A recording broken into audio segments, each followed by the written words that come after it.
Right. So now focusing on some of the issues of Cobb County, could you elaborate on your comment in the Marietta Daily Journal when you were talking about having at least a nominal pay raise for teachers and staff, along with adding paraprofessionals and other teachers in the classroom? Sure. The purpose of that was to let everybody know that we're well aware that we've had about 6 or 8 years of very economic hard times in this country. About 6 years ago, maybe 4, 5, 6 years ago, teachers had to take a 2% pay cut in order for the school system to continue operating. So teachers basically have been doing a wonderful job with stagnant pay. The only way we're going to keep our teachers is to be competitive. And at this time, Cobb County is not really competitive in the salary aspect of our career. Teachers don't teach solely for the money, but money is important to all of us in order to take care of our families.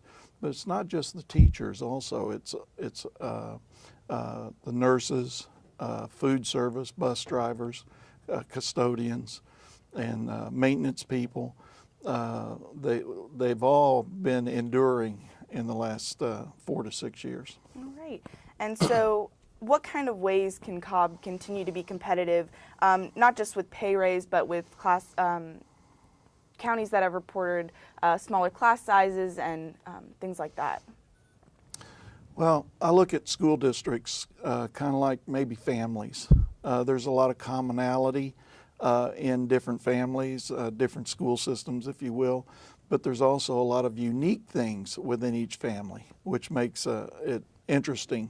So looking at Cobb County as one of many families in the metropolitan area, we have things that other counties don't have, and many of those things they envy us or wish they did have. One is a teaching environment. We have a wonderful teaching environment. Even though we've had to endure financial cutbacks, we've been able to maintain a fairly good standard of technological advantage that many counties don't have. So there are things like that, other than just money, that attract people to a company or an organization. So what are the school district's plans to update the technology in the county and for students in the classroom? Specifically, I would have to refer to our staff. We have a very large IT staff, but we are constantly upgrading our computer labs as money allows us to do so. And as far as and other things too, it's not just computers that we want to stay abreast of. It's being able to use whiteboards, the new digital projectors. Essentially, whiteboards are already obsolete, you know. So it's being able to have technology that our teachers and students can use to be ready for the work environment or college, whatever they choose to do. Right. So I know that Cobb County has started the new Cobb County Bring Your Own Device program. So could you tell me a little bit about that? What we're trying to do is incorporate individual technologies that people are accustomed to, that they're comfortable with, as well as it's a money-saving device. It's just about cost prohibitive with approximately 111,000 students. Trying to buy individual devices for all students, maintain them, keep them updated with new replacements, would be just extremely expensive. So if we can use the BYOD, then we can make it work, hopefully. So what kind of things is the county putting in place for students to be able to use social media as an educational portal? It's a good question. And as to, we were talking about BYOD and computer labs. One of the things in a public school system is we have to try to balance the needs of the student with the desires and directions of our parents, as well as we have federal laws and state laws that limit us on what we can do. as to BYOD, we don't intend or want to block social media, or whether it's Skype, Facebook, Twitter, whatever it may be. We don't particularly want to block that. But there are so many things on there that are inappropriate for, my opinion, even adults to look at. And for students, and many of them are minor students, to see is just absolutely inappropriate. Now, Cobb County has implemented a program called Office 365. And for those that may not be familiar with it, that's not a Microsoft Office like a Word, Excel, and those things. Office 365 is a program that allows students and teachers to collaborate, even over a distance, not necessarily at the same school. So we are looking at things like that and hoping that we can bring on board as soon as possible social media things where we can allow students and teachers. Teachers get frustrated because, and rightfully so, I would too if I was still in the classroom, where they want to use something for well-intended purposes, but other people use it for things that they shouldn't. Talking about teachers, what steps are in place to resolve the substitute teacher shortage? Well, again, it comes back to budget and money. We need good substitute teachers. A good substitute teacher can continue the lesson plan that the teacher leaves for that day. And also the ability to have classroom management while the teacher's away. Those are important. In order to attract good people, you need a competitive wage.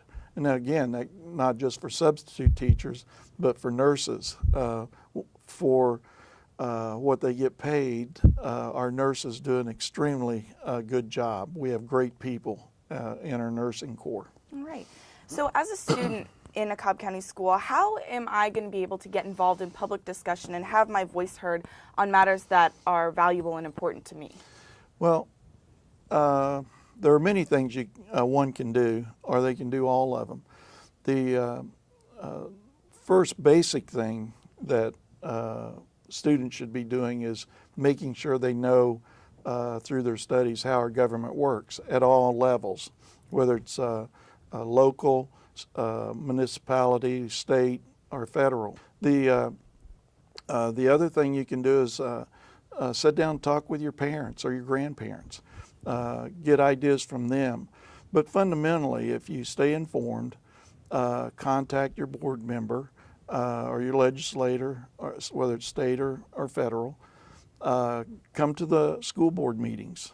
You don't have to go to every one, but if you can look on the internet, which is we have now, so you don't have to try to find it in the paper or talk to anybody, find out what the agenda items are. And if you're interested in an agenda item, let your opinion be known.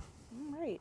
So I know in the cafeteria, kind of going back with the students, there's new standards for nutrition, and they're well-intentioned, but they've led to food that's not so appealing. A number of my friends have actually started bringing their own lunch to school instead of eating the school lunch. What are your thoughts on the new program, and what, if anything, can the county do to fix it? Well, my thoughts are well known. I've spoken out the past year many times from during our school board meetings. The previous board has signed a resolution, unanimously signed a resolution going forward up through the state and our federal government, disapproving of the programs and the overreaching, we feel, of the federal government, the intrusion of the federal government into the local area. I think that they're way overreaching, and that's a parental decision, what their child should eat or what they shouldn't eat. But it's well documented. I'm very outspoken about it, and if I could, I would fix it. All right. And I'm doing. We as a board are doing everything we can to continue to let our other government officials, our community leaders know the program just isn't working, and our students are going hungry. All right. Well, that's all the questions we have for you. Is there anything else you'd like to add? Thank you for asking. Yes, there is. What I'd like to make sure that our teachers, parents, and students know that we at the central office, from the board down through the executive staff, the superintendent, are fostering a transparent, open, one-team environment. And I won't try to speak for everybody, but hopefully that they won't disagree. We solicit ideas, feedback, criticism, constructive criticism, so that we can continue to improve our educational system and organization. We have a great team in place. This is not to say past years that we didn't have great teams, but speaking for the present, we have a great team in place. And I'm not going to name them because I know that I'll forget one or two of them, and that wouldn't be my intent. But certainly, we want teachers and students to be involved. We want them to try to overcome any reluctance to let us know that something needs to be looked at, and let us know what's going on. All right, thank you. You're welcome.